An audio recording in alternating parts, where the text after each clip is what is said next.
আজ আমার উপস্থাপনা কৃত্তিবাস ওঝার পাপের ভাগী। চবন মুনির পুত্র নাম রত্নাকর, দস্যুবৃত্তি করে সেই বনের ভিতর। বিরিঞ্চি নারদ দোহে সন্ন্যাসী হইয়া, রত্নাকর কাছে দোহে মিলিল আসিয়া। বিধাতার দয়া হইল রত্নাকর প্রতি, সেই দিনে সেই পথে কারো নাহি গতি। উচ্চ বৃক্ষে চড়িয়া সে চতুর্দিকে চায়, ব্রহ্মা নারদেরও পথে দেখিবারে পায়। ভাবে মনে রত্নাকর লুকাইয়া বনে, সন্ন্যাসী মারিয়া বস্ত্র লইব এক্ষণে। বিধাতা নারদ সেই পথেতে যাইতে, লোহার মুদ্গর তোলে ব্রহ্মারে বধিতে। ব্রহ্মা বলিলেন পাপ করো কার লাগি, তোমার এ পাতকের কে হইবে ভাগী। রত্নাকর বলে যত লয়ে যাই ধন, মাতা পিতা পত্নী আমি খাই চারিজন।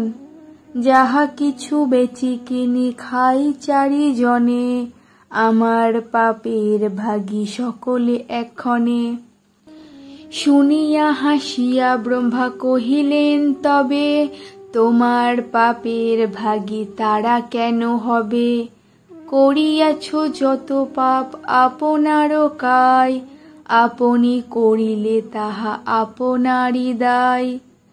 জিজ্ঞাসা করিয়া তুমি আইস নিশ্চয়, তোমার পাপের ভাগী তারা যদি হয়। নিতান্ত আমারে বধ করো তবে তুমি, এই বৃক্ষ তলেতে বসিয়া থাকি আমি। প্রথমে পিতার কাছে করে নিবেদন, আদিকাণ্ডে গান কৃত্তিবাস বিচক্ষণ। মানুষ মারিয়া আমি আনি যত ধন, মম পাপ ভাগী তুমি হও একজন। পুত্রের বচন শুনি কহিল চবন, হেন কথা তোমায় বলিল কোনজন। কোন শাস্ত্রে শুনিয়াছ কে হয় তোমারে, পুত্রকৃত পাপ ভাগ লাগিবে পিতারে। মনুষ্য মারিতে তোমা বলে কোন জন, তোমার পাপের ভাগী হব কি কারণ। শুনিয়া পাপের বাক্য হেঁট মাথা করে, কান্দিতে কান্দিতে কহে মায়ের গোচরে।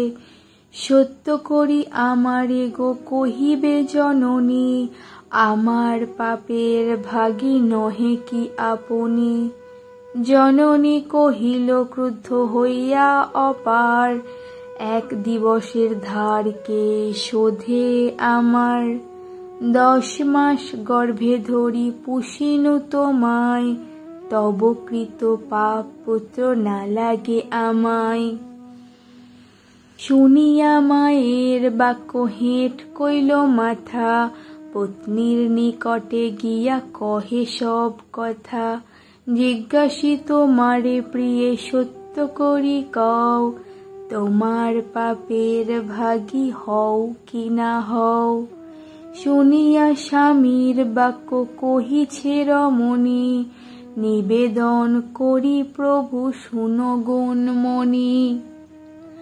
বিধাতা করিল মোরে অর্ধাঙ্গের ভাগী, অন্য পাপ নিতে পারি এ পাপ ত্যাগী। যখন করিলা তুমি আমারে গ্রহণ, সর্বদা করিবে মম রক্ষণ পোষণ। আর যত পাপ পুণ্য ভাগ লাগে মোরে, পোষণার্থ পাপ ভাগ না লাগে আমারে। মনুষ্য মারিতে কে বা বলিল তোমায়, এই মাত্র জানি তুমি পালিবে আমায়।